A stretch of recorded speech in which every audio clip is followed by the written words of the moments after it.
मेरा नाम है मोहित और आपका स्वागत हमारे YouTube चैनल हिस्ट्री चैंपियन में। तो जैसा कि आप जानते हो, आपका जो पेपर होने वाला है अप्लाइड जूलॉजी का, कौन सा पेपर होगा? अप्लाइड जूलॉजी का जो पेपर होगा उससे संबंधित जितने महत्वपूर्ण प्रश्न होने वाले सारे के सारे आपको करवाने वाला हूं। आपको क्या करना है, वीडियो को पूरा देखना है, चैनल को सब्सक्राइब कर देना और अपने दोस्तों को जरूर से शेयर कर देना। काफी ज्यादा महत्वपूर्ण पेपर होगा आपके सामने। एमडीसी का 5th सेमेस्टर का पेपर होगा, उससे संबंधित जितने इंपॉर्टेंट क्वेश्चन होंगे सभी के सभी देखेंगे अपन। लेकिन इससे पहले सभी बच्चों से रिक्वेस्ट करना चाहूंगा, प्लीज चैनल को जोर से सब्सक्राइब कर दो। अपने टारगेट ले रखा है 30,000 सब्सक्राइबर का। इस वीडियो को पूरा का अच्छे भी बच्चों शेयर कर दो, चैनल को सब्सक्राइब कर दो ताकि अपने को ये टारगेट पूरा हो सके। इन सब पेपर की ना कहीं पीडीएफ मिल रही है, ना कहीं पर नोट्स मिल रहे हैं, मेरे द्वारा सब कुछ फ्री में डाला जा रहा है। तो प्लीज चैनल, आपका इतना ही काम है, फ्री में तो हो रहा है, सब्सक्राइब जरूर से करो भाई। साथ के साथ डिस्क्रिप्शन में मैंने टेलीग्राम का लिंक दे रखा, वहां पे इन सभी प्रश्नों के फ्री में उत्तर मिल जाएंगे, तो जरूर से वहां से जाकर पढ़ लेना। कोने में आपके सामने जो व्यू प्रोडक्ट वाला ऑप्शन है, वहां से क्लिक करके फ्लिपकार्ट मित्रा से कोई प्रोडक्ट खरीदना चाहते हो तो खरीद सकते हो। चलिए शुरू करते हैं। आपके सामने यूनिट फर्स्ट से introduction to the microbiology and in disease से संबंधित आपके सामने अप्लाइड जूलॉजी का पेपर होने वाला है। यूनिट फर्स्ट के प्रश्न है सूक्ष्म जीवी विज्ञान का परिचय और रोग।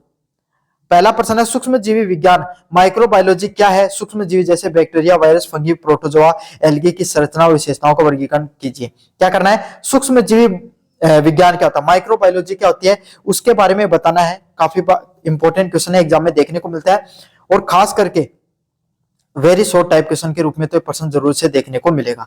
साथ के साथ अलग प्रकार के सूक्ष्म जीव जैसे बैक्टीरिया होते हैं, वायरस हो गए, फंगी हो गया, प्रोटोजोआ हो गया, एल्गी हो गया, इन सब की संरचना कैसी होती है, क्या होती है, इन सब की संरचना कैसी होती है, उनकी क्या विशेषताएं होती है, उनकी क्या वर्गीकरण होती है, उसके बारे में आपको बताना है। मोस्ट इंपोर्टेंट प्रश्न है। कैसा प्रश्न है? मोस्ट इंपोर्टेंट प्रश्न है। अलग अलग प्रकार के जो जीव है जैसे बैक्टीरिया, फंगी, वायरस, प्रोटोजोआ, इन सब की संरचना के बारे में आपको विस्तार से बताना है।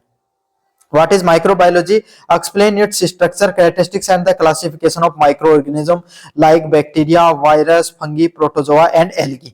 क्या करना है? माइक्रोबायोलॉजी के बारे में बताना है। साथ के साथ कैरेक्टरिस्टिक्स जो अलग अलग प्रकार के जीव जंतु होते हैं जैसे बैक्टीरिया, वायरस, फंगी, प्रोटोजोआ और एल्गी, इन सब के बारे में आपको बताना है। मोस्ट इंपोर्टेंट प्रश्न है। कैसा प्रश्न है? मोस्ट इंपोर्टेंट प्रश्न है, एग्जाम में जरूर से देखने को मिलेगा। चलिए अगले वाले प्रश्न की बात करें।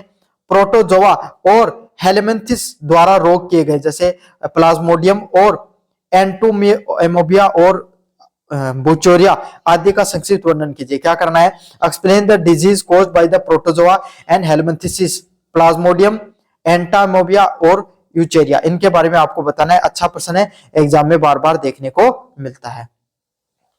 चलिए यूनिट नंबर 2 की बात करें। आपके सामने बैक्टीरिया एंड वायरस डिजीज से संबंधित प्रश्न है, जीवाणु और विषाणु जनित रोगों से संबंधित। पहला प्रश्न है जीवाणु जनित रोग, बैक्टीरिया डिजीज क्या होते हैं, उदाहरण से समझाइए। जैसे कि टीबी, क्लोरा और टिटनस। तो इनमें से जो जीवाणु जनित रोग होते हैं कौन से, बैक्टीरिया डिजीज क्या होते हैं उसके बारे में बताना है और उदाहरण के साथ बताना है। टीबी कैसे फैलता है, कोलेरा कैसे फैलता है और टिटनस कैसे फैलता है, इसके बारे में आपको विस्तार से बताना है। What are the bacterial disease? Explain with example TB, cholera and tetanus. Bacterial disease क्या होते हैं और एग्जाम्पल के साथ उनको बताना है। चलिए अगले वाले प्रश्न की बात करें। विषाणु जनित रोग, वायरल डिजीज क्या होते हैं, उदाहरण सहित आपको बताना है। तो वायरल जो विषाणुओं से, किससे, विषाणुओं से आपके सामने कौन कौन से रोग फैलते हैं उसके बारे में बताना है, वायरल डिजीज के बारे में बताना है और उदाहरण सहित आपको ये बताना है कि इन्फ्लुएंजा कैसे फैलता है, कोविड-19 कैसे फैलता है और हेपेटाइटिस कैसे फैलता है। वायरल डिजीज क्या होते हैं, उदाहरण के साथ सभी रोगों के बारे में आपको बताना है। चलिए यूनिट नंबर आपके सामने 3 की बात करें, जहां पर एनिमल हस्बेंड्री, एलएसी, कल्चरल और एपीकल्चर से संबंधित प्रश्न होते हैं। किससे? एनिमल हस्बेंड्री से, लैग कल्चर और एपीकल्चर से संबंधित प्रश्न आते हैं। पशुपालन, लाख पालन और मधुमक्खी पालन क्या होता है उसके बारे में आपको बताना है। चलिए पशुपालन, एनिमल हस्बेंड्री क्या होता है, मानव जीवन में इसके महत्व के बारे में वर्णन कीजिए। क्या होता है? What is the animal husbandry? Explain its importance in human welfare. क्या करना आपको? ह्यूमन एनिमल हस्बेंड्री क्या होती है, कौन सी हस्बेंड्री, एनिमल हस्बेंड्री क्या होती है, पशुपालन क्या होता है उसके बारे में बताना है और मानव जीवन में इसका क्या महत्व होता है। कौन से जीवन में? मानव जीवन में इसका क्या महत्व होता है एनिमल हस्बेंड्री का, उसके बारे में आपको बताना। What is the animal husbandry? Explain its importance in human welfare. मानव विकास में इसका क्या इंपोर्टेंस होता है उसके बारे में आपको बताना है। चलिए, मधुमक्खी पालन एपीकल्चर क्या होता है, मधुमक्खियों के जीवन चक्र और उसके उत्पादों का वर्णन कीजिए। क्या करना है, मधुमक्खी पालन क्या होता है, एपीकल्चर क्या होता है, अच्छा प्रश्न है। एपीकल्चर क्या होता है उसके बारे में बताना है। मधुमक्खियों के जीवन चक्र और उसके उत्पादों का वर्णन कीजिए। तो मधुमक्खी होते हैं, उनका जीवन चक्र कैसे चलता है और उनके उत्पाद कैसे वर्णन होते हैं उसके बारे में आपको बताना है। What is apiculture, explain it's the life cycle of honey बीज एंड देयर प्रोडक्ट। तो हनी बीज और उनके प्रोडक्ट के बारे में बताना है। यूनिट नंबर 4 है सेरिकल्चर से संबंधित प्रश्न है। पहला प्रश्न है, सेरिकल्चर क्या है, सेरिकल्चर क्या होता है, रेशम कीट के जीवन चक्र के बारे में बताइए। क्या बताना आपके सामने, रेशम कीट होता है उसके जीवन चक्र के बारे में आपको बताना है। What is the sericulture, explain the life cycle of silkworm. तो सिल्कवॉर्म होता है, क्या होता है, जो कीड़ा होता है सिल्कवॉर्म रेशम कीट, उसके बारे में आपको बताना है।